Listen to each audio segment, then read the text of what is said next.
you're gonna try to get your belly button down to where your groin is. So you're gonna bend at the waist and try to take your belly button down and try to put your chest on the top of your quad.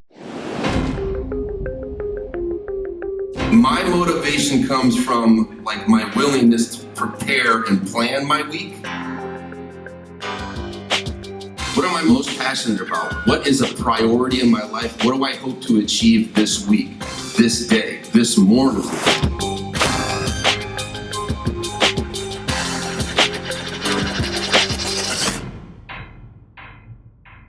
I'm a huge fan of stretching just for overall quality of life, not for athletic performance. It makes me feel better.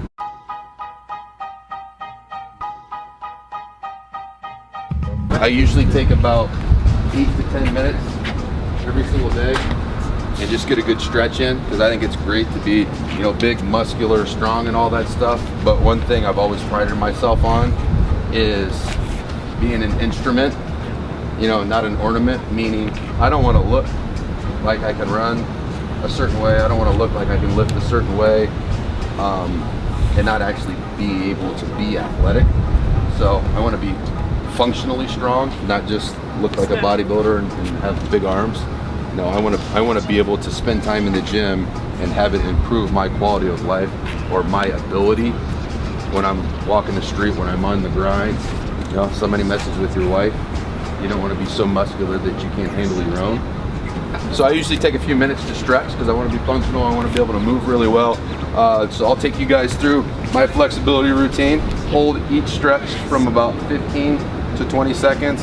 And this is my progression, but I do the same exact stretch every single day before I train, because I want to warm my body up, but I also want to increase my flexibility because it prevents injury. And then when you're flexible, you're just more capable in life in general. You know, especially when you're sitting at a computer desk for 6, 8, 10, 12 hours a day, you can develop shoulder, back, neck pain because you're in the same position and you're doing the same repetitive motions.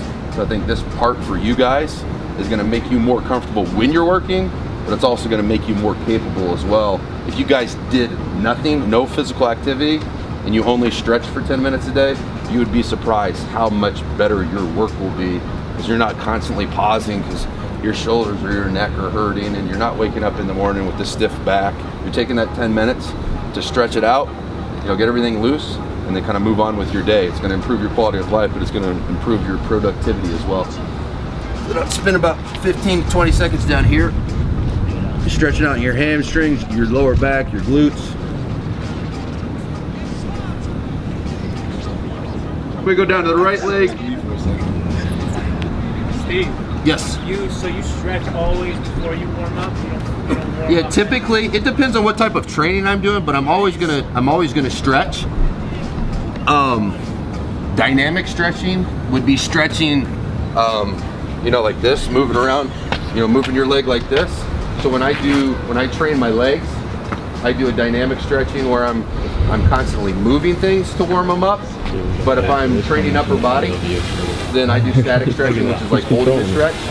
And the reason that I do that is when you static stretch, it lengthens the muscles, and I don't want to do that before legs because I want everything to be tight and strong.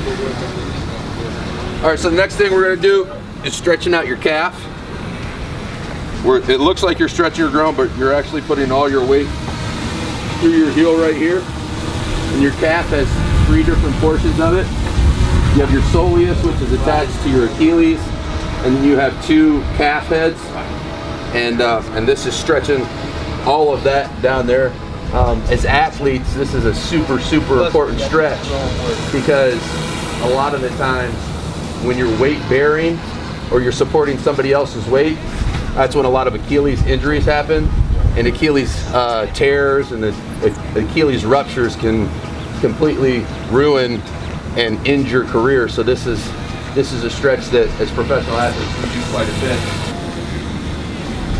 All right, so the next one, you're going to be about shoulder width apart. You take your elbows and push out on your knees, stretching your groin. And it's okay to get a little bit of movement and sit down into it until you kind of find where it stretches best for you.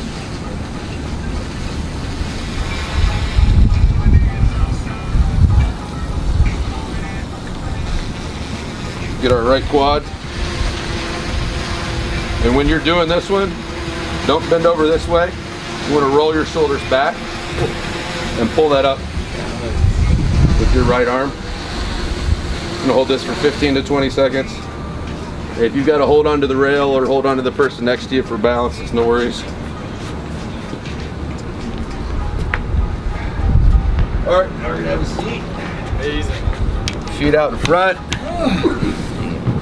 And we're not trying to touch our toes, because the common mistake a lot of people make when they're doing this is they're rounding from their shoulders to touch their toes.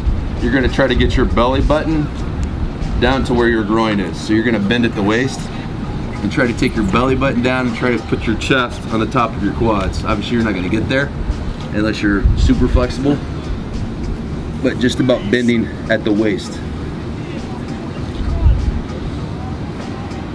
Do you do static stretching before you do legs? You only do dynamic? No, only dynamic Only before. dynamic. Static post? Yep. Foam roll?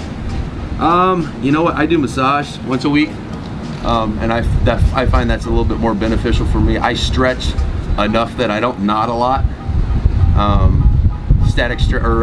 Foam rolling for trigger point release is really good for people who have knots, but I'm really consistent with that therapy that I get for recovery. So I don't roll out nearly as much as what a lot of people do.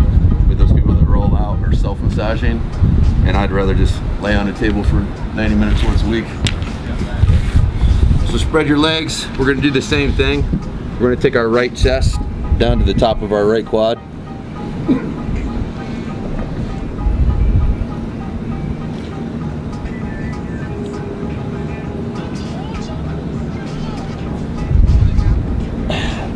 Down to the left.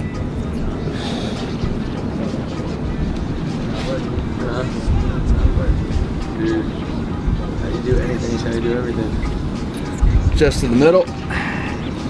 We're gonna reach out a little bit, but don't roll your neck and don't roll your shoulders down. You wanna try to keep everything up and put your chest down with your shoulders rolled back.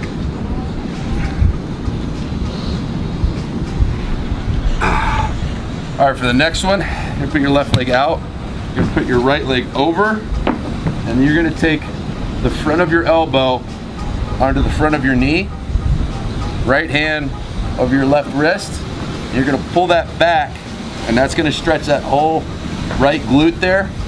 For people that have low back problems, a lot of the time stretching your lower back won't help, because the reason your lower back hurts is your glutes are pulling on your lower back, or your hamstrings are pulling on your glutes and making that pull on your lower back. So this is good preventative maintenance for people who from time to time get low back pain. In the same position, you take your left arm, you're gonna throw it over, left palm on the ground, and you're gonna push back with your left elbow into your right knee and stretch your lower back. But when you're doing this, don't bend over here. You want to try to pull your chest up and out and take your right shoulder to the back wall. You want to twist with your upper body, not with your lower back.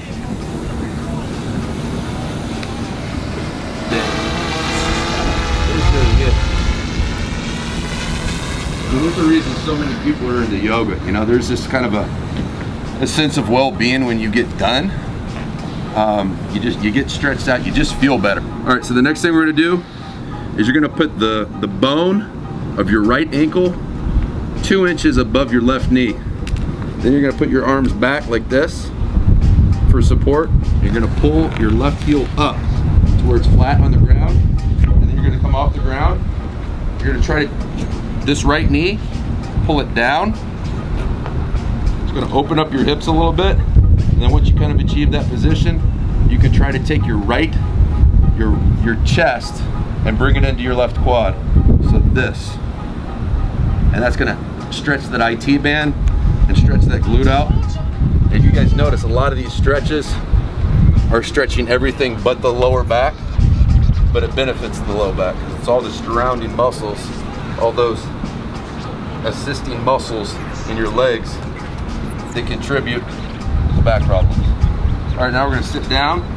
from this position, you're gonna put your right foot flat on the ground like this. So just lean over like that. Once you guys are in this position, you're gonna sit up, throw your left arm over.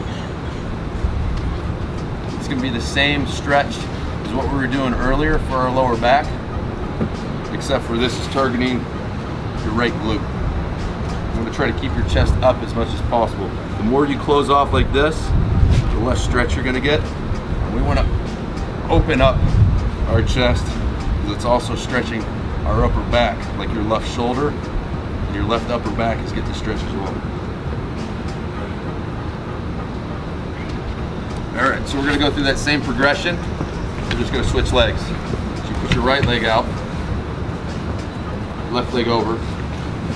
So your right leg, your right arm over, flat on the ground, and you're gonna twist with your left shoulder back. And while you're doing this, it's a really good time to practice a breathing pattern. It's gonna relax you. You know, that's one of the also the other benefits of yoga and stretching in general. You're getting into a breathing pattern. It's relaxing your body. And when your body's relaxed, your mind can follow that. Think a little bit more clearly. All right, now we're putting that left bone over on our ankle, 2 inches above our knee, pulling that leg up.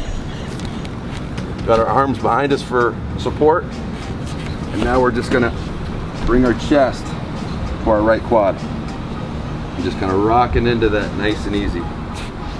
Finding that spot for you specifically that's stretching best, because everybody's body is built differently.